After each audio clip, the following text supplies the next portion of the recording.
इस समय हरियाणा में बीजेपी का चुनाव प्रचार जोरों पर चल रहा है और आज गृह मंत्री अमित शाह मोर्चा संभालते हुए नजर आएंगे। इस बीच ज्यादा जानकारी के साथ हमारी संवाददाता ईशा ठाकुर भी जुड़ गई है। ईशा, क्या कुछ जानकारी, केंद्रीय गृह मंत्री अमित शाह के इस दौरे को लेकर कब पहुंचेंगे, क्या कुछ तैयारियां?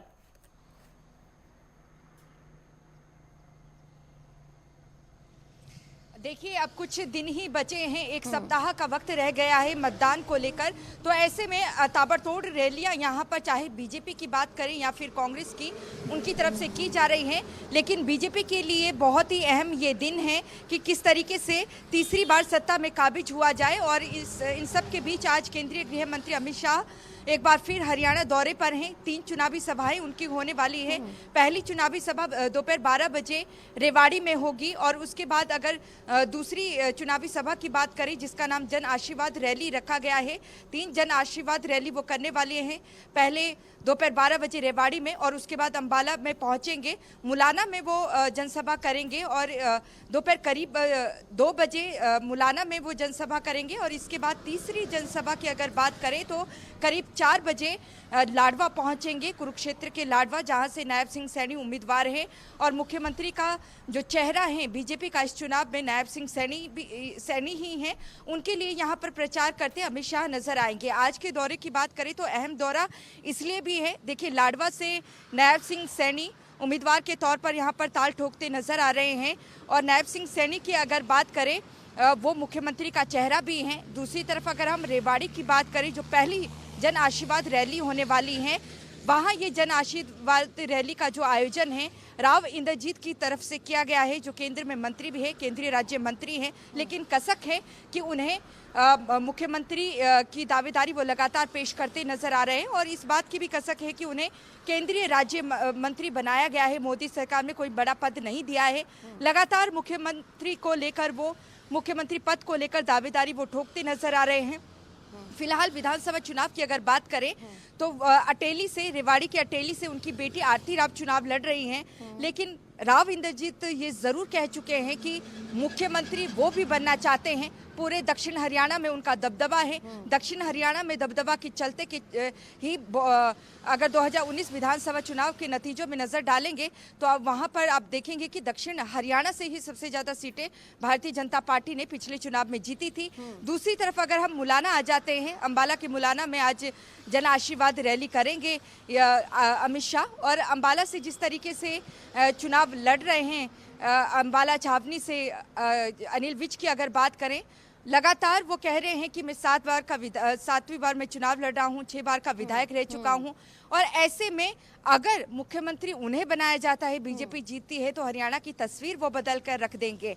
तो अगर हम नायब सिंह सैनी की बात करें, उन्हें तो चेहरा घोषित कर ही दिया गया है। लेकिन राव इंद्रजीत सिंह और अनिल विज दोनों ही अमित शाह के सामने होंगे और दोनों ही चुनावी रैली में अमित शाह के साथ रहेंगे। और अमित शाह ही वो नेता हैं जिनकी तरफ से इसकी घोषणा पंचकुला में की गई थी कि नायब सिंह सैनी के नेतृत्व में ही ये चुनाव लड़ा जाएगा।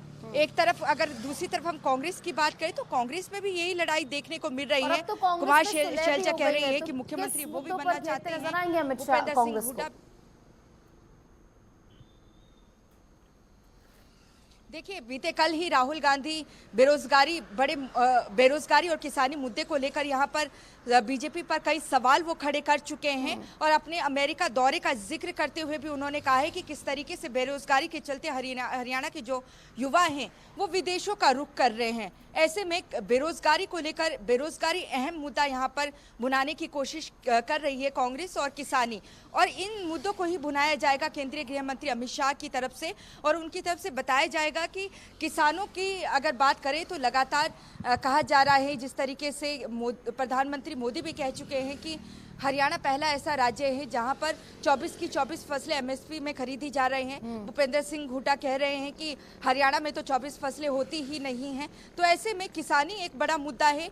युवाओं को लेकर अग्निवीर जो मुद्दा है उसको लेकर अमित शाह अपनी बात रख सकते हैं। और 3 चुनावी सभाएं हैं, इन तीनों चुनावी सभा में वो दलित मुद्दा भी उठाएंगे। भले ही कुमारी शैलजा को मना लिया गया हो, दलित मुद्दे को लेकर भी वो निशाना साधेंगे। साथ ही साथ राहुल गांधी ने जिस तरीके से निशाना साधा है, अडानी अंबानी को लेकर जिस तरीके से प्रधानमंत्री पर कई सवाल खड़े किए हैं, मीडिया को भी उन्होंने कटघरे में खड़ा किया है उसका जवाब कहीं ना कहीं आज की रैली में केंद्रीय गृह मंत्री अमित शाह दे सकते हैं। और कल की बात करें, कल का दिन भी भारतीय जनता पार्टी के लिए अहम है। एक बार फिर से प्रधानमंत्री नरेंद्र मोदी हरियाणा के दौरे पर रहेंगे। हिसार में पहुंचने वाले हैं प्रधानमंत्री नरेंद्र मोदी कल और चुनावी सभा करने वाले हैं। तो हिसार की अगर बात करें, वहां से मौजूदा जो विधायक है कमल गुप्ता को उतारा गया है, लेकिन चुनौती यहां पर मिल रही है बीजेपी के सांसद की जो माता हैं सावित्री जिंदल, उनसे ही हिसार से निर्दलीय चुनाव वो लड़ रही हैं।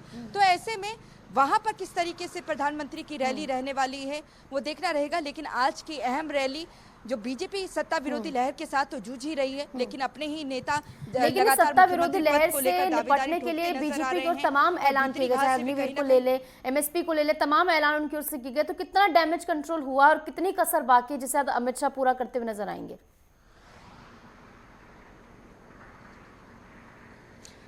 देखिए, वो सभी चुनावी घोषणाएं हैं, जमीनी स्तर पर अमली जामा उन्हें नहीं पहनाया गया है।